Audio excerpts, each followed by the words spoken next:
നിലവിലിപ്പോൾ മുഖ്യമന്ത്രിയായിട്ട് V D സതീശനെ പ്രഖ്യാപിച്ചിരിക്കുകയാണ്. ഒരുപാട് ദിവസങ്ങൾ കഴിഞ്ഞെങ്കിൽ കൂടി എങ്ങനെയാണ് NSSനെ നോക്കുന്നത്? ഈ തീരുമാനമെടുക്കാനായിരുന്നെങ്കിൽ ജനങ്ങളെ ഇത്രയും കഷ്ടപ്പെടുത്തേണ്ട ആവശ്യമില്ലായിരുന്നു. സത്യത്തിൽ ഒരു ജനാധിപത്യ സംസനമാണ് നടന്നിരിക്കുന്നത്. കീഴ്വഴക്കങ്ങളൊന്നും പാലിക്കപ്പെട്ടിട്ടില്ല. അത് പാലിക്കപ്പെടേണ്ടത് തന്നെയായിരുന്നു. ചുരുക്കി പറഞ്ഞാൽ കോൺഗ്രസ് ലീഗിന് കീഴടങ്ങി എന്ന് വേണം പറയാൻ. ഇത് വളരെ കഷ്ടമായിരിക്കും. ജനാധിപത്യ മര്യാദ അനുസരിച്ചുള്ള ഒരു തീരുമാനമായിരുന്നെങ്കിൽ ഇതിങ്ങനെ ആയിരിക്കുമായിരുന്നില്ല.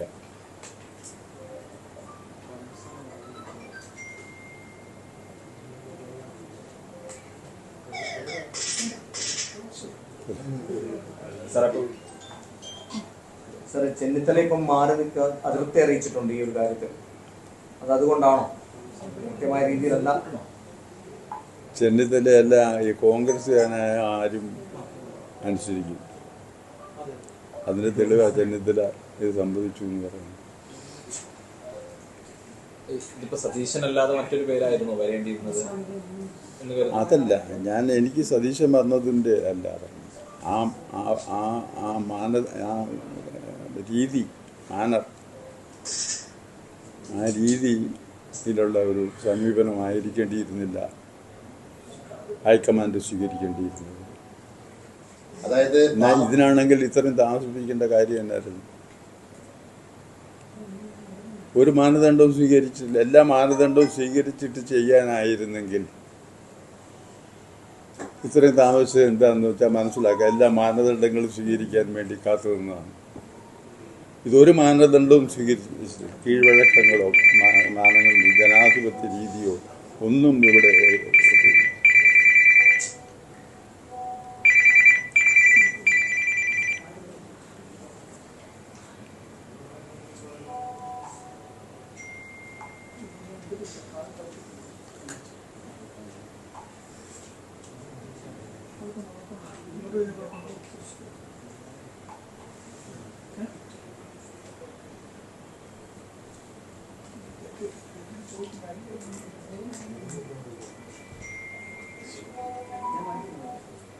സാർ, ഇതിപ്പം ഘടകകക്ഷികൾക്ക് സമ്മർദ്ദമല്ല, ലീഗിന് സമ്മർദ്ദവും തന്നെ. അല്ല, ഘടകകക്ഷികൾക്ക് പൊതുവെ, പക്ഷേ അതിൽ ഏറ്റവും കൂടുതൽ നിർണായകമായ ഒരു ശക്തി എന്ന് പറയുന്നത് ലീഗാണ്. അതിന്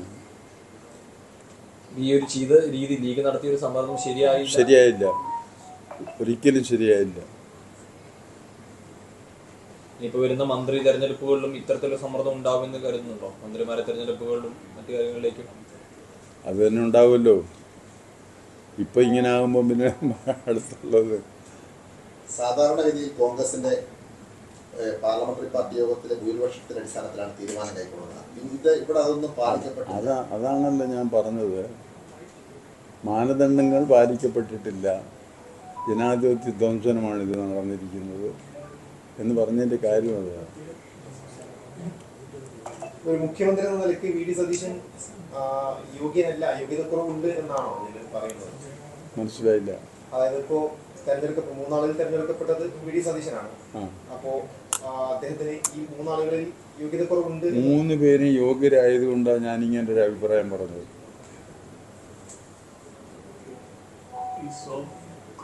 ഘടകകക്ഷികൾക്ക് അഭിപ്രായം പറയാം എന്ന് PJ ജോസഫ് അടക്കമുള്ള നേതാക്കൾ പറയുന്നുണ്ട്.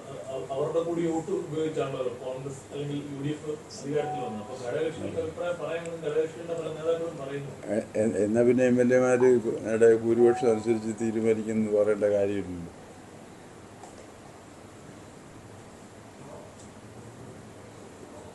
ഈ ഘടകകക്ഷികളെന്ന് പറഞ്ഞാൽ അവരുടെ ഏതാണ്ട് എങ്ങാണ്ടൊന്ന് കൊണ്ടുവന്ന വോട്ടാണ്. ഈ വോട്ടൊക്കെ തന്നെ അല്ലേ അത് വാങ്ങിച്ചിരിക്കുമ്പോൾ ആ കോൺഗ്രസിനെ അതിൻ്റേതായ സ്വാതന്ത്ര്യത്തിലേക്ക് വിടേണ്ടതായിരുന്നു. സാദിഖ് അലി തങ്ങൾ പറഞ്ഞിരിക്കുന്നത് കേരളത്തിന്റെ ഉയർത്തെഴുന്നേൽപ്പിന്റെ കാലമാണ് ഇനി എന്നാണ്. നല്ല നാളേക്ക് വേണ്ടി വി ഡി സതീശൻ നയിക്കും എന്നാണ് സാദിഖ് അലി തങ്ങൾ ഇപ്പോൾ ഫേസ്ബുക്ക് പോസ്റ്റ് ഇട്ടിരിക്കുന്നത്. ഉയർത്തെഴുന്നേൽപ്പിന്റെ കാലമാണ്, കേരളത്തിന്റെ നല്ല നാളേക്കായിട്ടാണ് സതീശൻ. അത് അദ്ദേഹത്തിന്റെ വിശ്വാസമായിരിക്കും, ഞങ്ങളുടെ ആരുടെയും വിശ്വാസം അതല്ല. ലീഗ് ഭരണത്തിൽ പിടിമുറുക്കുന്നതിന്റെ സൂചനയാണോ ഈ തീരുമാനം? തീർച്ചയായിട്ടും.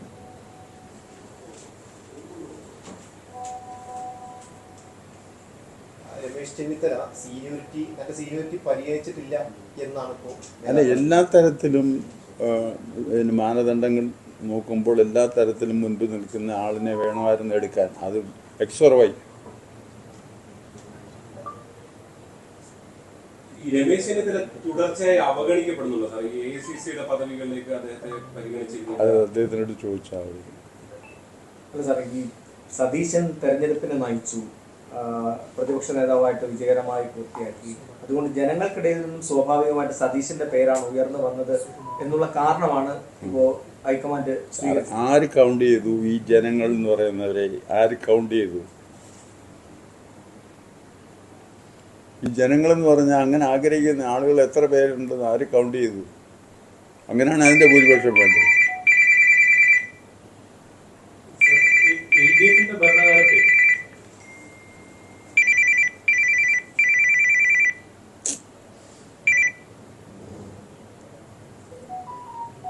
എനിക്കറിഞ്ഞൂടാ.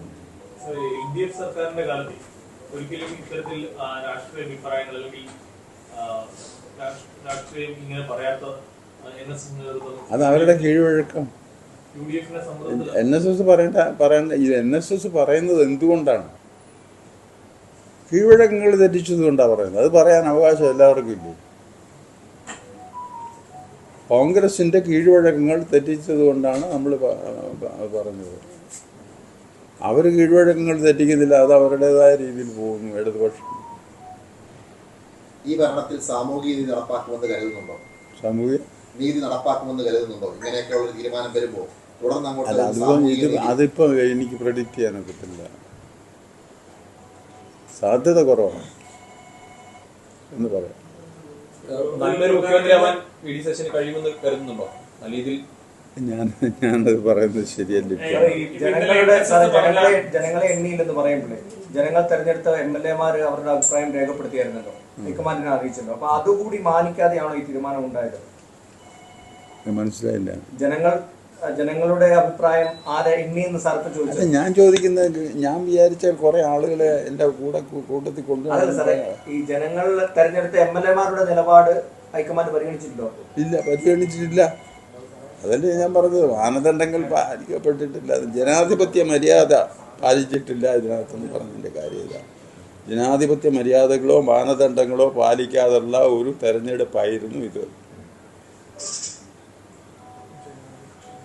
ഈ ഇന്നലെ താങ്കൾ ഉൾപ്പെടെ പറഞ്ഞ അഭിപ്രായം, ഘടകകക്ഷികളുടെ സമ്മർദ്ദം, ഇന്ന് രാവിലെ തിരുവഞ്ചൂർ രാധാകൃഷ്ണൻ ഉൾപ്പെടെയുള്ളവരും ആ അഭിപ്രായത്തിൽ താങ്കൾ വെറുതെ അഭിപ്രായം പറയുന്നതല്ല എന്ന് പറഞ്ഞു. കോൺഗ്രസ് തന്നെ ഈ കാര്യത്തിൽ ഈ ഘടകകക്ഷികളുടെ സമ്മർദ്ദത്തിൽ വ്യത്യസ്തമായ നിലപാടുള്ളവരുണ്ടായിരുന്നു. എന്നിട്ട് പിന്നീട് തീരുമാനത്തിലേക്ക് എത്താനുള്ള പ്രധാന കാരണം ഈ മുസ്ലിം ലീഗ് ഉൾപ്പെടെയുള്ള സമ്മർദ്ദം തന്നെയായിരുന്നു. സമ്മർദ്ദം അത് അവരോട് ചോദിച്ചു. ഞാൻ പറയാനുള്ളത് ഞാൻ പറഞ്ഞല്ലോ, പിന്നെ അവര് പറഞ്ഞത് ഞാൻ പറഞ്ഞു. ലീഗിന്റെ സമ്മർദ്ദത്തിന് വഴങ്ങി ഇത്തരം ഒരു തീരുമാനമെടുക്കുന്നത് ഭാവിയിൽ BJP പോലുള്ള രാഷ്ട്രീയ പ്രസ്ഥാനത്തിലല്ലേ ഇത് ഗുണം ചെയ്യുക? എനിക്കത് അറിഞ്ഞുകൂടാ.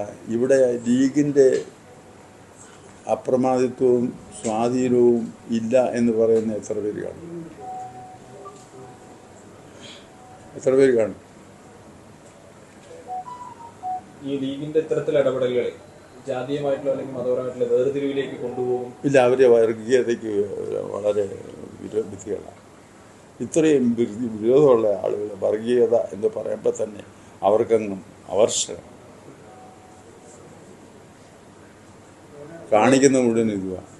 ഈ നേരത്തെ മുതലേ SNDP ജനറൽ സെക്രട്ടറി പറഞ്ഞുകൊണ്ടിരുന്ന അഭിപ്രായങ്ങളാണോ ഇപ്പൊ NSS ജനറൽ സെക്രട്ടറി? അത് SNDP ജനറൽ സെക്രട്ടറിയുടെ അഭിപ്രായം വേറെ, ഇത് NSSന്റെ ഇത് രണ്ടും രണ്ടാ. ലീഗിനെതിരെ നേരത്തെ അങ്ങനെ പറയുമ്പോൾ നിങ്ങൾ പറയും ഞാൻ പിന്നെ വെള്ളാപ്പള്ളി നടേശനെ പഠിക്കുക എന്ന് പറയും. അത് വേണ്ട, അതിനുള്ള അതൊക്കെ ഞങ്ങൾക്കുണ്ട്. അദ്ദേഹം നേരത്തെ മുതൽ തന്നെ ലീഗിന്റെ ഈ നിലപാടിനെതിരെ അത് അദ്ദേഹത്തിന്റെ അഭിപ്രായം പറഞ്ഞു. അങ്ങനെ പലരും അഭിപ്രായങ്ങൾ ഇനിയും പറയും. സാറെ, കഴിഞ്ഞ തവണ ഇതുപോലൊരു സാഹചര്യം ഉണ്ടായപ്പോഴാണ് ഇപ്പം ഞാൻ ചോദിക്കട്ടെ, ഞങ്ങൾ ആവശ്യമില്ലാത്തടത്തൊന്നും പ്രതികരിക്കാറില്ലായിരുന്നല്ലോ, ഉണ്ടായിരുന്നോ? ഇപ്പോൾ പ്രതികരിച്ചത് എൻ്റെ രൂക്ഷമായ ഭാവത്തിൽ അത് വന്നതുകൊണ്ടാണ് അത് പ്രതികരിച്ചു, വ്യക്തമായിട്ട് വന്നു കഴിഞ്ഞു. അതായത് വർഗീയത അതിന്റെ രൂക്ഷത്തിൽ എത്തിയെന്നാണ്. അതെ അതെ, എത്താനുള്ള മാർഗം തുറന്നു.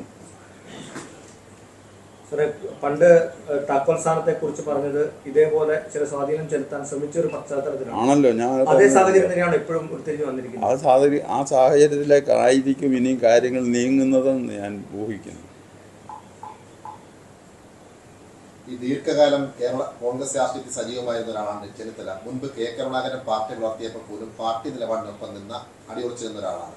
അപ്പോൾ അദ്ദേഹത്തിന് ഒരു അർഹമായ പരിഗണന ഇത്തവണ കൊടുക്കേണ്ടതായിരുന്നില്ല. അത് കൊടുക്കാൻ കോൺഗ്രസ് നേതൃത്വം തയ്യാറായില്ല എന്നാണ് കരുതുന്നത്. അത് ഞാൻ പറയുന്നത് ശരിയല്ല.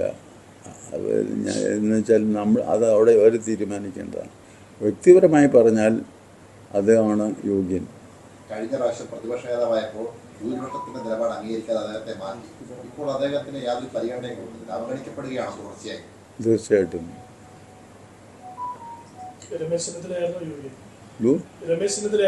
എന്നല്ല ഞാൻ പറഞ്ഞത്. എല്ലാവരും 3 പേരും യോഗ്യരായിരുന്നു. പക്ഷേ ആ മാനദണ്ഡങ്ങൾ വെച്ച് നോക്കുമ്പോൾ അങ്ങേരായിരുന്നു മുൻപന്തിയിൽ നിൽക്കുന്നത്, അല്ലേ? അതാണ് ഞാൻ പറഞ്ഞത്. എല്ലാവരെക്കാൾ ഭേദമാണെന്നല്ല, ഞാനല്ല തീരുമാനിക്കുന്നത്.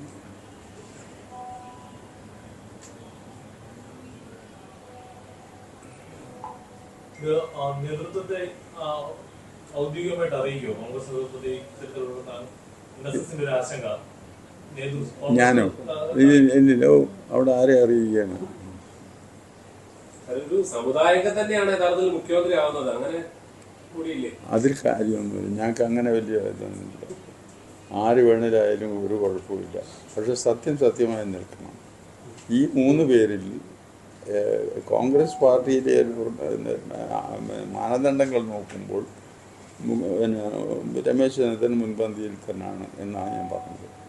അത് വേറൊരു ആവറാച്ചാണെങ്കിലും ഞാൻ പറയും. സതീശന്റെ നിലപാടുകളുടെ രാജകുമാരൻ എന്നൊക്കെയാണ് പൊതുവെ വിശേഷിപ്പിക്കുന്നത്. അത് പുതിയ കണ്ടുപിടുത്തങ്ങളാണ്. ഇപ്പൊ രാജാവില്ലാത്ത കാലത്താ രാജകുമാരൻ. ലീഗിന്റെ കൂടി വോട്ട് മേടിച്ചാണ് പല മണ്ഡലങ്ങളിലും കോൺഗ്രസ് സ്ഥാനാർത്ഥികൾ പോലും ജയിച്ചത്. അവർ സ്വാഭാവികമായി 22 MLA-മാരുള്ള ആ പാർട്ടിക്ക് UDF സംവിധാനത്തിൽ അഭിപ്രായം പറയാൻ പാടില്ല എന്നുണ്ടോ? അതിപ്പോ 22 സീറ്റുകളുണ്ടല്ലോ, അവർക്ക് സ്വാഭാവികമായ അഭിപ്രായം പറയാം, ആഗ്രഹം പറയാം, നിലപാടുകൾ പറയണ്ട. നിലപാട് പറയാനുള്ളവർക്ക് യോഗ്യതയില്ല. ഈ പാർട്ടികൾ ഈ നിന്ന് ജയിച്ചിട്ടുള്ള ഘടകകക്ഷികളിൽ നിന്ന് ജയിച്ചിട്ടുള്ളവരാരും അവരുടെ വർഗത്തിൻ്റെ വോട്ട് മാത്രം വാങ്ങിച്ച് ജയിച്ചു കഴിഞ്ഞില്ല. തുടക്കം മുതലേ VD സതീശൻ NSSനെതിരായിരുന്നു. അപ്പൊ ഈ തീരുമാനത്തിലൂടെ NSSനെ ഒരു വെല്ലുവിളിക്കാൻ സമീപനമാണോ കോൺഗ്രസ്? ഞങ്ങൾ വലിയൊരു ദ്രോഹം ചെയ്തു. അങ്ങനെ കഴിഞ്ഞ പ്രാവശ്യം ഒന്ന് ജയിപ്പിച്ചു.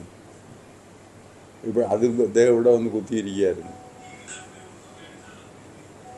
എന്നിട്ട് ഞങ്ങളുടെ സ്വാതന്ത്ര്യം ഉപയോഗിച്ച്, സ്വാധീനം ഉപയോഗിച്ചുകൊണ്ട് എല്ലാ സഹായവും ഇവിടെ ചെയ്തു.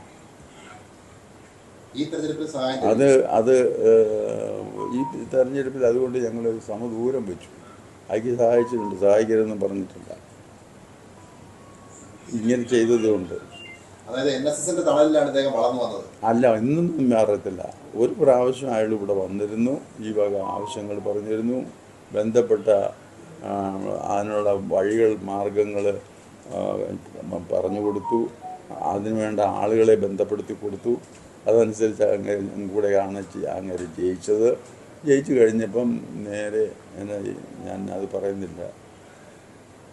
പിന്നെ എന്താണ് ഇടയ്ക്ക് വെച്ച് ഇങ്ങനെ ഒരു അകൽച്ചയിലേക്ക് പോകാൻ കാരണം? അല്ല, അതാ പറഞ്ഞത്. അന്നേരം പുള്ളിയെടുത്ത നിലപാടെന്താ?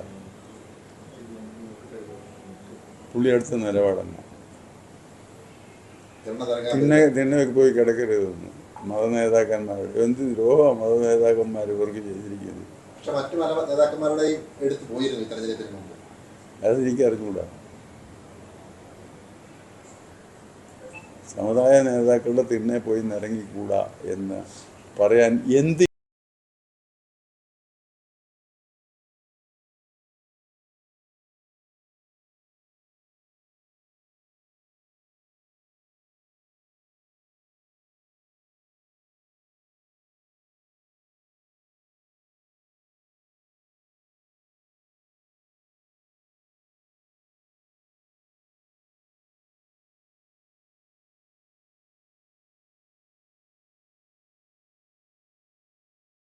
സഹകരിക്കും. തെറ്റായ കാര്യങ്ങളെ ഞങ്ങൾ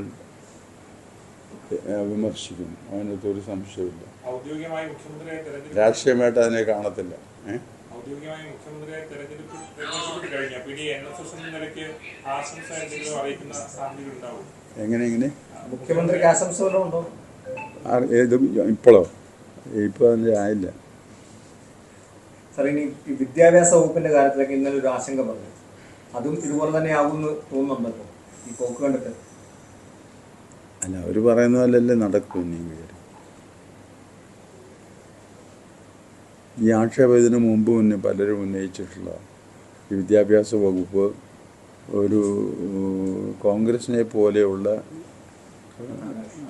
ഒരു പാർട്ടി ഏറ്റെടുക്കണം, ജനകീയ പ്രസ്ഥാനം ഏറ്റെടുക്കണം, പാർട്ടിയെ ഏറ്റെടുക്കണം എന്ന്